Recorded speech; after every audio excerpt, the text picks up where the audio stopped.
Jeremiah contains nothing of importance, no facts of value. Nothing but fault-finding, lamentations, croakings, wailings, curses and promises, nothing but famine and prayer, the prosperity of the wicked, the ruin of the Jews, the captivity and return, and at last Jeremiah the traitor is in the stocks and in prison. And Lamentations is simply a continuance of the ravings of the same insane pessimist, nothing but dust and sackcloth and ashes, tears and howls, railings and revilings.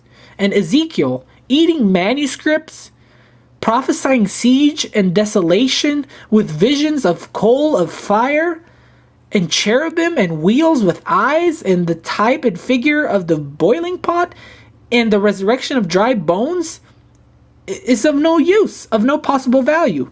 With Voltaire, I say that anyone who admires Ezekiel should be compelled to dine with him. Daniel is a disordered dream, a nightmare. What can be made of this book with the image of with a golden head, with breast and arms of silver, with the belly and thighs of brass, with legs of iron and feet of iron and clay? With its writing on the wall, its den of lions, and its visions of the ram and the goat. Is there anything to be learned from Hosea and his wife? Is there anything of use in Joel, and Amos, and Obadiah? Can we get any good from Jonah and his gourd? Is it possible that God is the real author of Micah and Nahum, of Habakkuk and Zephaniah, of Haggai and Malachi and Zechariah, with its red horses, his 4 horns, his 4 carpenters, his flying roll, his mountains of brass, and the stone with 4 eyes? Is there anything in these inspired books that has been of benefit to man? Have they taught us how to cultivate the earth, to build houses, to weave cloth, to prepare food? Have they taught us to paint pictures, to chisel statues, to build bridges or ships or anything of beauty or of use? Did we get our ideas of government, of religious freedom, the liberty of thought from the Old Testament? Did we get from any of these books a hint of any science? Is there in the sacred volume a word, a line that has added to the wealth, the intelligence, and happiness of mankind? Is there one of these books in the Old Testament as entertaining as Robinson Crusoe, The Travels of Gulliver, or Peter Wilkins and his flying wife? Did the author of Genesis know as much about nature as Humboldt or Darwin or Haeckel? Is what is called the Mosaic Code as wise or as merciful as the code of any civilized nation? Were the writers of Kings and Chronicles as great historians, as great writers as Gibbon and Draper? Is Jeremiah or Habakkuk equal to Dickens or Thackeray? Can the authors of Job and the Psalms be compared to Shakespeare?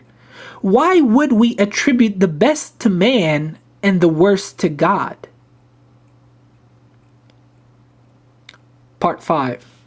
Was Jehovah a God of love? Did these words come from the heart of love?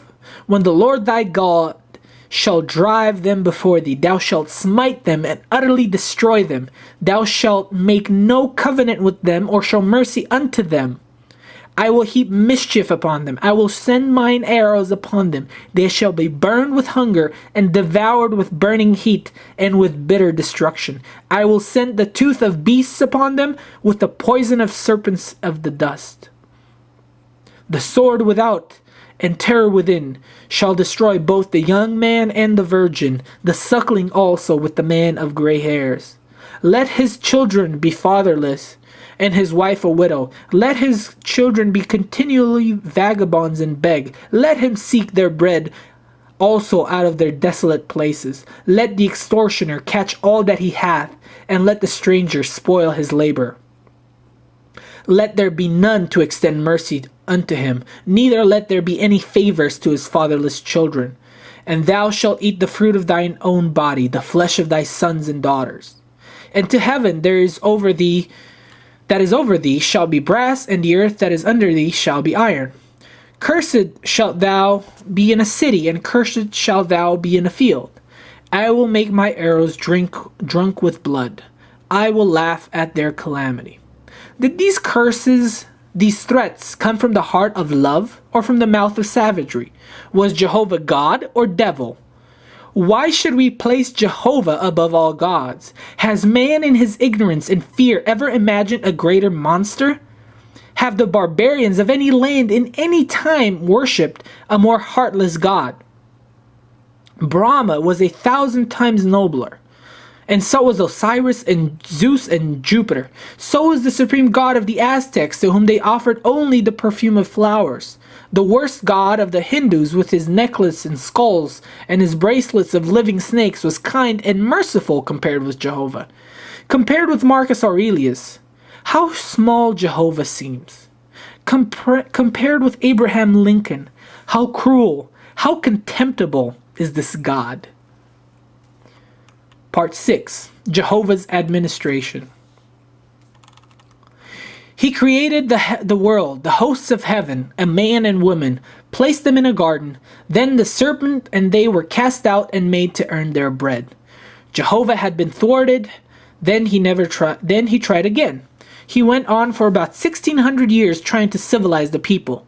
No schools, no churches, no Bible, no tracts. Nobody taught to read or write. No 10 commandments. The people grew worse and worse until the merciful Jehovah sent the flood and drowned all the people, except Noah and his family, 8 in all. Then he started again and changed their diet. At first, Adam and Eve were vegetarians.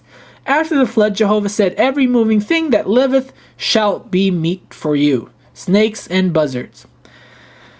Then he failed again, and at the Tower of Babel he dispersed and scattered the people. Finding that he could not succeed with all the people, he thought he would try a few. So he selected Abraham and his descendants. Again he failed, and his chosen people were captured by the Egyptians and enslaved for 400 years. Then he tried again, rescued them from Pharaoh, and started for Palestine. Then he changed their diet, allowing them to eat only the beasts that parted the hoof and chewed the cud. Again he failed. The people hated him and preferred the slavery of Egypt to the freedom of Jehovah. So he kept them wandering until nearly all who came from Egypt had died. Then he tried again, took them into Palestine, and had them governed by judges. This too was a failure. No schools, no Bible. Then he tried kings, and the kings were mostly idolaters. Then the chosen people were conquered and carried into captivity by the Babylonians. Another failure. Then they returned, and Jehovah tried prophets, howlers, and wailers, but the people grew worse and worse. No schools, no sciences, no arts, no commerce. Then Jehovah took upon himself flesh, was born of a woman, and lived among the people that he had been trying to civilize for several thousand years. Then these people, following the law that Jehovah had given them in the wilderness, charged this Jehovah man, this Christ, with blasphemy, tried, convicted, and killed him. Jehovah had failed again. Then he deserted the Jews and turned his attention to the rest of the world. And now the Jews, deserted by Jehovah, persecuted by Christians, are the most prosperous people on the earth. Again, Jehovah has failed. What an administration.